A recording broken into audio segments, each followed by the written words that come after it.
2025, sûrement l'une des années les plus chargées en animé. Fire Force ou Demon Slayer, mais pas forcément que des suites, on a aussi beaucoup de nouveaux animés qui débarquent, on peut appeler ça la nouvelle génération comme Sakamoto Days, Kaiju, Dandadan, etc. Et vous allez voir que mine de rien, entre ces deux catégories, on a une année plutôt complète. C'est pour ça que dans cette vidéo, je vais vous citer les plus grosses sorties animées à regarder, mais évidemment pas que, à la fin je vous ai préparé une petite liste des animés prometteurs selon moi pour cette année 2025, donc c'est vraiment des animés qui pour moi sont des potentielles révélations pour l'année qui va venir, donc très important de rester jusqu'à la fin. Déjà on peut commencer avec le mois de janvier qui mériterait d'ailleurs une vidéo complète sur le sujet tellement il y a de pépites, mais pour pas perdre trop de temps, je vais vous citer uniquement les plus importantes. Déjà Solo Leveling, l'une des plus grandes révélations du moment, ça tombe bien parce que le studio n'a pas chômé. Une saison 2 est prévue pour le 4 janvier 2025 et elle se nommera Rise from the Shadow. Vous remarquerez mon petit accent. On poursuivra l'aventure de Sung avec sa nouvelle capacité qui est de ramener les morts à la vie, ce qui promet. Le même jour, on a aussi Blue Exorcist qui fait son grand retour et qui va débuter son nouvel arc, The Blue Knight Saga. Et de ce que j'ai compris, ce serait la 5e saison de l'animé. Et surtout, dans les sorties importantes à ne pas manquer, on a Zenshu, un nouvel animé produit par MAPPA, où on suit une jeune animatrice qui fait ses débuts dans le métier en sortant un premier animé et qui connaît un grand succès. C'est pas trop mon style d'animé à la base, mais le résumé fait que ça me tente de le regarder, donc à voir ce que ça va donner.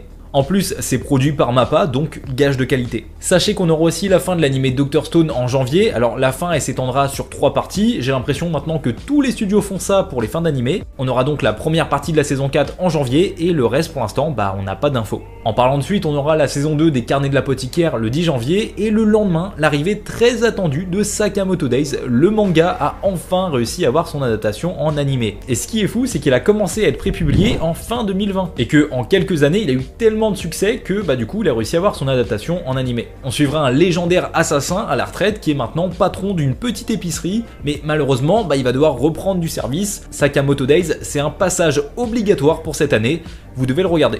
D'ailleurs parmi vous, je sais pas s'il y a des fans de Fairy Tail, mais Mashima l'auteur s'est lancé dans une nouvelle œuvre avec encore une fois un sosie de Natsu. Non, je rigole, mais en vrai il s'embête pas trop avec les chara-design parce qu'il pourrait faire quand même un petit effort. L'animé il se nomme Pharmagia, si je le prononce bien, et il est basé sur l'aventure et l'élevage de monstres. Je pense que j'ai fait à peu près le tour des grosses sorties animées de janvier 2025, mais en bonus, on peut rajouter la saison 2 de Ishura, la suite de Castlevania Nocturne, de Kenshin le Vagabond, ainsi que Hanako-kun. Bref, on a déjà une bonne base en début d'année, de quoi quand même bien nous occuper, mais juste après on va avoir une période assez creuse, il n'y a pas vraiment de sortie animée. La seule sortie marquante qu'on peut noter, c'est le film L'attaque des titans, Final Attack, une petite compilation de la fin de l'animé sous forme de long film. Alors je sais pas s'il y aura la scène post-générique en bonus à la fin comme au Japon, mais faut rien espérer, on sait jamais. En tout cas le film il sera diffusé en France le 1er et le 2 mars 2025 au cinéma, et ça fait plaisir. Ensuite on enchaîne avec le mois d'avril, et là franchement on va être plutôt bien. Déjà on a appris récemment l'adaptation animée de My Hero Academia Vigilante, une série spin-off à l'œuvre originale qui se passe quelques années avant les événements du manga, sachant que l'animé My Hero Academia se conclut cette année avec sa saison 8, ce qui pourrait donc relancer la licence avec une nouvelle histoire. On conclut l'histoire d'Izuku sans pour autant changer d'univers pour se projeter sur un autre personnage qui a des objectifs totalement différents. Avril signe aussi le grand retour de l'animé One Piece. Ils ont décidé de prendre une pause de quelques mois afin de reprendre du souffle en annonçant revenir avec une animation de meilleure qualité. Sachant qu'actuellement, je trouve que l'animé est quand même assez qualitatif, mais bon, il y a toujours des critiques. Donc ils vont pousser le truc pour faire encore mieux. En plus, l'auteur, il jongle entre l'animé et la série, parce que la saison 2 de la série devrait pas trop tarder sur Netflix. Ça permet de remettre les compteurs à zéro pour mieux repartir. Et je pense que beaucoup d'animés en auraient besoin. Mais c'est pas terminé, on a encore 3 grosses sorties pour le mois d'avril 2025. Déjà, la fameuse et très attendue saison 3 de Fire Force, il aura fallu 5 ans pour faire sortir cette suite, qui sera d'ailleurs divisée en 2 parties, la première en avril 2025 et la seconde en janvier 2026. Alors oui, ils ont pris beaucoup de temps, mais ça peut aussi dire qu'ils se sont appliqués, sachant qu'ils n'ont rien changé au niveau des équipes des saisons précédentes, donc à voir. Windbreaker saison 2 aussi, alors toujours avec le même studio, il reviendra en avril. Je sais que c'est un animé qui a été plutôt apprécié quand il est sorti, moi perso je l'ai toujours pas regardé, faut que je m'y mette, d'ailleurs à ce qui paraît ça ressemble un petit peu à Tokyo Revengers, donc pourquoi pas. Et enfin on conclut le mois d'avril en beauté avec l'animé Go Go Loser Ranger. Une belle découverte d'ailleurs, quand c'est sorti ça change un petit peu de ce qu'on peut retrouver et en termes d'animation c'était pas dégueu. Et du coup même pas un an après on a le droit à une deuxième saison, donc franchement ça régale. Si je vous demande les œuvres qui vous ont le plus marqué marqué durant l'année 2024. Vous allez me sortir Kaiju, Dandadan. Et ben, bonne nouvelle parce que justement, ces animés sont de retour en 2025. Les deux sortiront en juillet 2025. Pour Dandadan, on a l'adaptation des arcs de la Maison Maudite et de l'Œil Maléfique avec le nouveau personnage Gigi. Et pour Kaiju Number 8, et ben, la suite elle va être encore plus mouvementée. La première saison elle s'est terminée assez brusquement, donc il y a pas mal de questions sans réponse. Et j'ai plutôt hâte de voir la suite. Pour le mois de juillet, il faut absolument que je vous parle de Virgin Punk. Quand le trailer de cet animé il est sorti, il a fait énormément parler par son animation. C'est vrai qu'il sort un peu de nulle part et personne l'attend vraiment, mais c'est une histoire qui est centrée sur un jeune chasseur de primes en l'an 2099. Et c'est vrai qu'une animation comme ça, bah franchement, ça donne envie de regarder.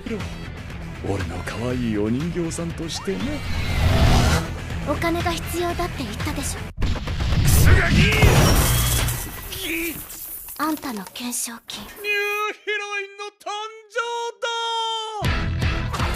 Et c'est pour ça que vous pourrez le retrouver dans la liste des animés prometteurs de 2025 en fin de vidéo. Bon, on le sait tous, le mois d'octobre est sacrément chargé chaque année. Mais à l'heure où je vous fais cette vidéo, eh ben, il n'y a pas vraiment d'annonces ou d'animés qui ont été annoncés. En tout cas, ce qui est sûr, c'est qu'en octobre, on aura la suite de Spy Family avec une saison 3. Cette dernière, elle devrait donc couvrir les arcs Intrigue Amicale et Cirque Rouge, avec le dernier qui sera un peu plus centré sur Anya. Et normalement, on devrait avoir 12 épisodes au total. Je sais qu'il y a énormément de fans de Gintama et j'ai vu beaucoup de monde réagir à la sortie de ce spin-off. En gros, ils ont décidé d'adapter un roman hors série en animé et de ce que j'ai pu voir, eh ben, ce sera un peu un style School Life. Donc personnellement, j'ai jamais regardé, mais si ça vaut le coup, n'hésitez pas à me dire en commentaire. Là, je vous ai donné tous les animés qui ont actuellement une date d'annoncer, mais s'il y a quelque chose que je vous ai pas encore dit, c'est les animés qui sont prévus en 2025, mais qui n'ont pas de date. Ça peut être en août, ça peut être en février, en mars, en décembre, peu importe. Et dans cette liste, on a la saison 5 de Demon Slayer avec la forteresse de l'infini. La sortie de l'adaptation animée de Togen Anki, une œuvre très prometteuse, tout comme Gakiakuta, sûrement des noms qui doivent vous dire quelque chose. Chainsaw Man aussi, qu'il faut pas oublier, avec la sortie d'un film qui sera normalement l'équivalent de la saison 2 avec un tout nouvel arc. Il y a aussi l'atelier des sorciers qui fait pas beaucoup parler pour le moment, mais quand ça sortira, il y a vraiment moyen que ça explose. Ensuite, potentiellement en 2025, donc vraiment à prendre avec des pincettes, même si c'est fort probable, on a la saison 4 de Classroom of the Elite, la saison 2 de Free Ren, la saison 3 de One Punch Man et potentiellement la saison 3 de Jujutsu Kaisen. Je dis bien potentiellement, mais si ça sort cette année, ce serait incroyable. Maintenant que je vous ai fait le récap complet, on arrive au moment vraiment important de la vidéo, où je vais vous faire selon moi la liste des animés qui ont un potentiel énorme de devenir des bangers en 2025. Alors, je peux me tromper, mais je me mouille pas trop en vous disant que la bonne moitié des animés que je vais vous citer, vous allez en entendre parler.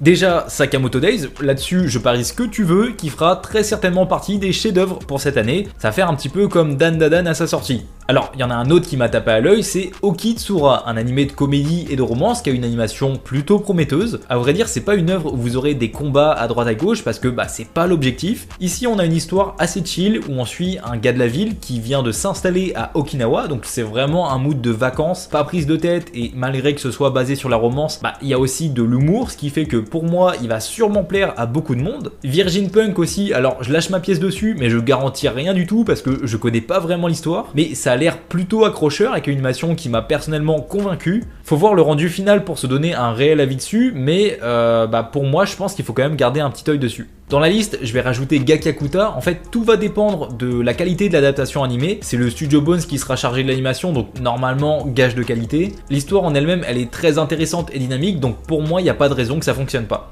Dans le même style, il y a Togen Anki, c'est vraiment des mangas qui ont très bien fonctionné et normalement le fait d'avoir une adaptation en animé, ça explose tout, surtout quand le personnage principal possède des compétences super cheatées, donc je me fais pas trop de soucis en vous recommandant Togen Anki. Et pour terminer dans cette liste, je pense que Zenshu par le studio MAPPA sera une belle découverte. Une histoire originale avec un thème qui change vraiment de d'habitude sur le thème de l'animation. Pour moi, c'est une œuvre à regarder obligatoirement. Voilà, alors j'ai fait la vidéo avec la voix totalement cassée, je sais pas si ça s'est trop remarqué. En tout cas, je pense avoir bien récapitulé les sorties de l'année, j'ai pas donné tous les titres parce que sinon on serait dans une vidéo de 20 minutes, je vois pas l'intérêt, donc j'en ai forcément oublié, je vous ai vraiment donné les plus grosses sorties. En tout cas, n'hésitez pas à me mettre en commentaire votre petit top 3 des animés parmi tous ceux que je vous ai listés, comme ça une fois que ce sera sorti, on pourra voir qui avait réellement raison sur les animés qui ont percé ou les animés qui n'ont pas réussi. Sinon, je compte sur vous pour liker la vidéo et vous abonner, et je vous dis à la prochaine.